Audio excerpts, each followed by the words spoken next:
الحمد للہ وحدہ والصلاة والسلام علی من لا نبی بعدہ اما بعد۔ خلافت عباسیہ کے سلسلے میں گفتگو چل رہی تھی۔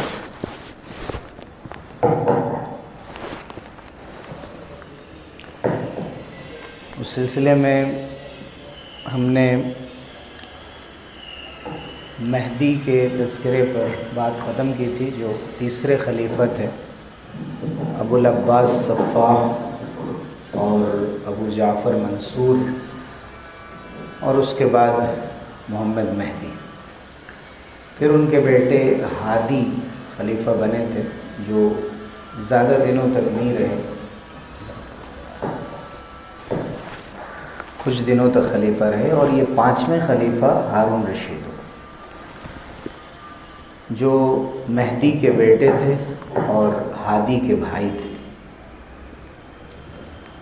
ہارون رشید جب خلیفہ بنے اس وقت حالات ایسے تھے کہ جو بہت ہی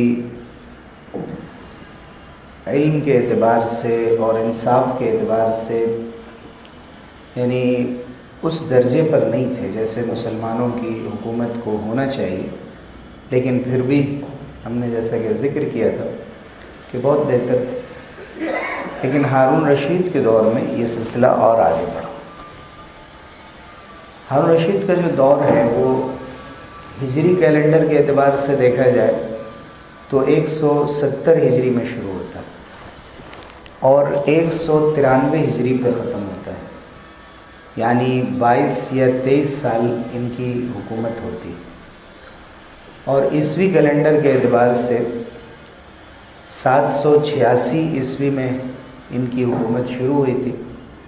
اور 809 میں ختم ہوئی۔ ہارون رشید کو جس دن خلیفہ بنایا گیا ہے اسی دن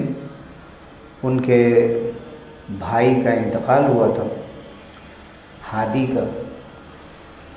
اور اسی دن ان کے گھر میں مامون کی پیدائش ہوئی تھی، ان کے بیٹے کی۔ تو اسی لیے ہماری تاریخی کتابوں میں لکھا جاتا ہے کہ ولد فی هذه الليلة خلیفۃ، اسی رات میں ایک خلیفہ پیدا ہوا، یعنی مامون جو ہارون کا بیٹا تھا، بعد میں چل کے وہ حاکم بنا۔ وولی خلیفۃ، اور ایک خلیفہ وہ ہے جو اس دن خلیفہ بنا، یعنی ہارون رشید۔ ومات خلیفۃ، اور ایک خلیفہ کا انتقال ہوا، جو ان کے بھائی کا انتقال ہوا۔ تو ایک ہی دن میں یہ تین چیزیں ہیں، ایک حاکم کا انتقال ہوا، دوسرے حاکم اس دن اپنی کرسی پر بیٹھے، اور اسی دن ان کے گھر میں ایک ایسے بچے کی ولادت ہوئی جو آگے چل کے وہ خلیفہ اور حاکم بنے۔ ہارون رشید کے والد تو مہدی تھے اور بھائی ہادی تھے، جیسا کہ ہم نے ذکر کیا۔ والدہ ان کی خیزران تھی، خیزران ان کا نام تھا، اور ان کی خود بھی ان کی والدہ ایک عالمہ تھیں اور بہت ہی عبادت گزار تھیں۔ بڑے بڑے علماء سے انہوں نے تعلیم حاصل کی تھی، جیسے اپنے زمانے میں امام اوزاعی رحمۃ اللہ علیہ تھے، ان سے بھی انہوں نے دین کا علم سیکھا تھا۔ جس وقت ہارون رشید خلیفہ بنے اس وقت ان کی عمر 22 یا 23 سال تھی، اور بعض لوگوں نے 19 سال بھی لکھا ہے۔ ہارون رشید کی کئی بیویاں تھیں، جن میں سب سے مشہور زبیدہ بنت جعفر ہیں، جیسا کہ مشہور ہے، جو ان کی چچا زاد بہن بھی تھی۔ ہارون رشید کی شخصیت عجیب و غریب شخصیت ہے کہ ان کو بدنام کرنے کی کوشش کی گئی ہے، یعنی یورپ کے لٹریچر میں اور اس کے علاوہ بھی جرمن میں، فرینچ میں، چائنا میں ایک جیسے کوئی کہانی ہوتی ہے، کسی قسم کی کوئی گڑھی ہوئی کہانی، ایک افسانوی شخصیت جیسے ہوتی ہے،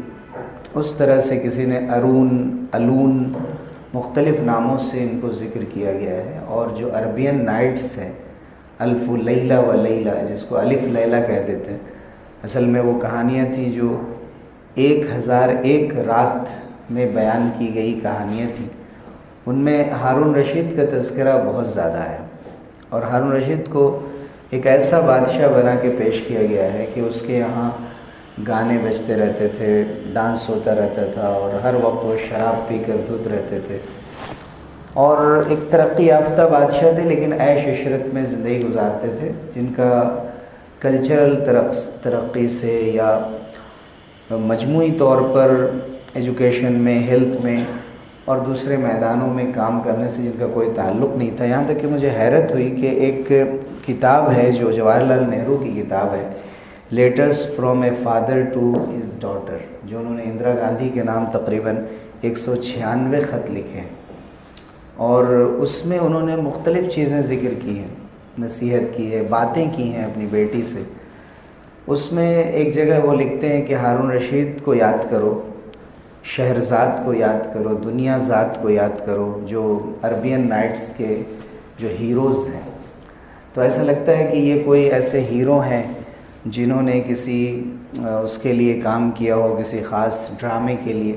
اور اس کو ایک کہانی اور افسانے کے طور پہ انہوں نے اپنی بیٹی کو بھی اسی طرح یاد دلایا، حالانکہ وہ خود ایک اتنے بڑے تھنکر تھے اور اتنی کتابیں ان کی، لیکن جب کوئی چیز غلط ریسورسز سے پہنچتی ہے تو پھر اس کی حیثیت بھی اسی اعتبار سے غلط ہو جاتی ہے۔ لیکن مسلمانوں کی ذمہ داری تھی کہ ہارون رشید کی جو اصل شخصیت ہے اس کو سامنے لانے کی کوشش کی جائے، تو لوگوں نے عربی زبان میں ایسی کتابیں لکھی ہیں جن سے معلوم ہوتا ہے کہ ہارون رشید کی اصل شخصیت کیا تھی۔ ان کو امیر الخلفاء لکھا گیا، جتنے عمراء اور خلفاء تھے ان میں بھی بڑے درجے کے امیر، اجل ملوک الدنیا، سید ملوک الدنیا، دنیا کے بادشاہوں کے سردار اور بڑے درجے کے انسان۔ ان کو خود ان کے والد نے جب یہ ایک مشن سے واپس آئے تھے تو ان کو رشید کا خطاب دیا تھا۔ یہ رشید ان کا ٹائٹل تھا، اصل تو نام ہارون تھا، اور رشید کے معنی ہی ہوتے ہیں انصافور، نیک، سمجھدار، شریف، تو اس اعتبار سے ان کو یہ لقب دیا گیا تھا۔ ان کے بارے میں جو ہمارے سیرت نگاروں نے لکھا ہے کہ وہ 1 سال حج کرتے تھے اور 1 سال جہاد کے لیے جاتے تھے۔ یعنی ایک تاریخ تبری ایک کتاب ہے، تبری کی تاریخ بہت مشہور ہے جو اسلامک ہسٹری پر ہے، اس میں تو انہوں نے لکھا ہے کہ کان لہارون الرشید قلنسوہ، ہارون رشید کی ایک ٹوپی تھی، مکتوب علیہا، جس پر یہ لکھا ہوا تھا غازن حاجن، یعنی ایک ایسا شخص جو جہاد کرنے والا اور حج کرنے والا، 1 سال حج میں جانا اور 1 سال جہاد میں جانا، یہ ان کی زندگی کا ایک خاص نمونہ ہے۔ اور ان کا طریقہ یہ تھا کہ ایسا تو نہیں ہو سکتا کہ ایک بڑے بزرگ کے طور پر یا بہت بڑے اللہ والے کے طور پہ ہم ان کو پیش کریں اور کہیں کہ ان کی زندگی میں کسی قسم کی کوئی خرابی نہیں تھی۔ ظاہر ہے کہ محل میں رہنے والا ایک انسان اور اتنے بڑے عہدے پہ، تو جو عیش و عشرت زندگی میں ہوتی ہے ایسے بڑے لوگوں کے، وہ ضرور کچھ نہ کچھ موجود تھی، لیکن اس کے باوجود بھی وہ اس معاملے میں کہ شریعت کی پابندی، نماز کی پابندی، علماء کا اکرام اور روزانہ 100 رکعت نفل پڑھنے کی کوشش۔ میں نے جب پہلی مرتبہ پڑھا تو ہم نے سمجھا کہ کسی نے ایسے ہی لکھ دیا ہوگا، لیکن اکثر تاریخ کی کتابوں میں ان کے بارے میں یہ بات لکھی ہوئی ہے کہ وہ 100 رکعت نفلیں پڑھا کرتے تھے۔ ہم مان لیتے ہیں کہ 100 رکعت اگر نہیں بھی ثابت ہو سکے تو اس سے یہ معلوم ہوتا ہے کہ وہ نفلوں کا بھی اہتمام کرتے تھے، تو ظاہر سی بات ہے کہ فرائض کا کتنا اہتمام کرتے تھے۔ 1000 درہم غریبوں میں خیرات کرنے کا ان کا معمول تھا، اور جس سال وہ حج کے لیے نہیں جا پاتے تھے تو اس سال وہ اپنے خرچ سے 300 علماء کو حج کے لیے بھیجتے تھے، اور جب خود حج کے لیے جاتے تھے تو کم سے کم 100 یا اس سے زیادہ علماء کو اپنے ساتھ حج میں لے جاتے تھے، اور وہاں علم کا مذاکرہ اور سیکھنا سکھانا یہ سارے عمل اس میں جاری رہتے تھے۔ اور خاص بات یہ کہ بہت سے لوگ ایسے ہیں کہ جن کے دربار میں علماء ہوتے تھے تو پھر علماء ان کے رنگ میں رنگ جاتے تھے، اور ان کی یہ ہمت نہیں ہوتی تھی کہ وہ ان کو کچھ کہہ سکیں، لیکن ہارون رشید کے یہاں یہ گنجائش تھی کہ آپ ان کو ٹوک سکتے ہیں، غلطیوں پر تنقید یا ملامت،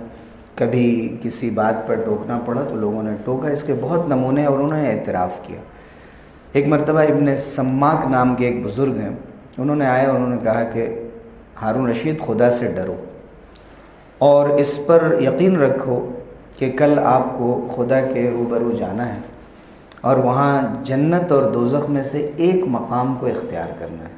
تو دو میں سے کوئی ایک چیز ہوگی، تو اس اعتبار سے آپ اپنی تیاری کریں۔ کہتے ہیں کہ یہ سن کر ہارون رشید اتنا روئے کہ ان کی داڑھی آنسوؤں سے تر ہو گئی۔ یہ حالت دیکھ کر ایک دوسرے صاحب تھے، انہوں نے کہا کہ اے امیر المومنین، آپ اللہ تعالیٰ کے حقوق ادا کرتے ہیں، اس کے بندوں کے ساتھ انصاف کرتے ہیں، تو اس کے صلے میں انشاءاللہ آپ کو ضرور جنت ملے گی۔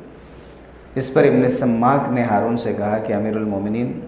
اس دن فضل آپ کے ساتھ نہیں ہوگا، اس لیے خدا سے ڈرتے رہیے اور اپنے اعمال دیکھ بھال کر کیجیے، یعنی وہاں فیصلہ آپ کے ہاتھ میں نہیں ہوگا، یہاں آپ کے ہاتھ میں فیصلہ ہے۔ یہ سن کر ہارون رشید پھر رونے لگے۔ لوگوں نے ان کو سمجھایا کہ انشاءاللہ آپ کا جو نیک عمل ہے آپ کے کام آئے گا۔ اور اتنی بڑی بادشاہت، اس زمانے میں قسطنطنیہ میں بھی بڑے بادشاہ موجود تھے، اسی طرح سے اور دنیا کے دوسرے خطوں میں بڑے بڑے نام تھے، لیکن اس دور میں بھی ہارون رشید ان سب سے اپنی حکومت میں فائق تھے۔ اور ایک زمانے میں ان کا مشہور قول ہے کہ انہوں نے بادل کو دیکھ کر کہا تھا کہ امطری حیث شئتی فسیأتینی خراجکی، کہ تم جہاں چاہو برسو، تمہارا ٹیکس تو میرے پاس ہی آئے گا، یعنی اتنی دور تک ان کی سلطنت تھی اور ان کی مملکت تھی۔ ایک اور چیز جو جاننے کی ہے کہ ان کے جو اساتذہ تھے ان میں یحییٰ برمکی بڑے لوگوں میں تھے، ان کو خلیفہ بنتے ہی انہوں نے اپنا وزیر بنایا اور ایسے لوگوں کو جمع کیا، علماء کو، بڑے بڑے ادباء کو، شاعروں کو، اور ان کا احترام، غیر ضروری ان سے بحث کرنے سے وہ بچتے تھے، لیکن ان کے ساتھ آرگومنٹ اور ڈیبیٹ کی مجلسیں رکھنا، دین کو سمجھنے کی کوشش کرنا، یہ ان کا خاص معمول تھا پورے احترام کے ساتھ۔ اور یہ بھی معمول تھا، جیسے میں نے ذکر کیا حج کے سلسلے میں، کہ پیدل حج کرنے کا بھی ان کا معمول رہا، صرف حج کرنے کا نہیں بلکہ دوسرے مقامات مقدسہ میں جانے کا بھی۔ ایک اور بات کہ لوگوں کے درمیان نکل کر، جسے تفقد احوال کہتے ہیں، لوگوں کے حالات کی خبرگیری، کبھی کبھی بھیس بدل کر رات میں نکلنا اور جاننا کہ کہاں کیسی ضرورت ہے، اس کے اعتبار سے بھی انہوں نے بہت سے کام کیے۔ امام ابو حنیفہ رحمۃ اللہ علیہ کے دو شاگرد ہیں مشہور، امام ابو یوسف اور امام محمد رحمۃ اللہ علیہ۔ تو امام ابو یوسف ان کے دور کے سب سے بڑے قاضی تھے، ان کو قاضی الشرق والغرب کہا جاتا تھا، یعنی جو انہوں نے چیف جسٹس بنایا وہ امام ابو یوسف رحمۃ اللہ علیہ بنایا۔ عام طور سے ضروری نہیں تھا کہ قاضی بہت بڑا ذی علم بھی ہو، لیکن امام ابو یوسف اپنے وقت کے بڑے مجتہد بھی تھے اور بڑے عالم تھے، اور خود ان سے کہا کہ ہمیں کوئی ایسی چیز لکھ کر دیجئے کہ میں اپنے رعایا پر انصاف کر سکوں اس کے ذریعے، اور بہت سے سوالات کیے ان سے۔ تو انہوں نے ایک پوری کتاب لکھی، کتاب الخراج، امام ابو یوسف رحمۃ اللہ علیہ نے، جس میں بیت المال کا مال کیسے تقسیم ہو لوگوں کے درمیان، اور زکوٰۃ ہے، عشر ہے، خراج ہے، جو جزیہ ہے، ان تمام چیزوں کے بارے میں انہوں نے امام ابو یوسف رحمۃ اللہ علیہ سے پوری کتاب لکھوائی۔ اور صرف امام ابو یوسف نہیں بلکہ اور بڑے بڑے علماء بھی ان کی مجلس میں موجود رہتے تھے، یا وہ ان کی مجلس میں حاضر ہوتے تھے۔ امام مالک رحمۃ اللہ علیہ، اور عربی زبان کے ماہرین میں اسمعی ہیں، کسائی ہیں، ایسے بڑے بڑے لوگ ان کی مجلس میں رہے۔ ان کے دور میں جابر ابن حیان ہیں، کندی ہیں، خوارزمی، ایسے بڑے بڑے سائنٹسٹ انہی کے دور میں ہوئے۔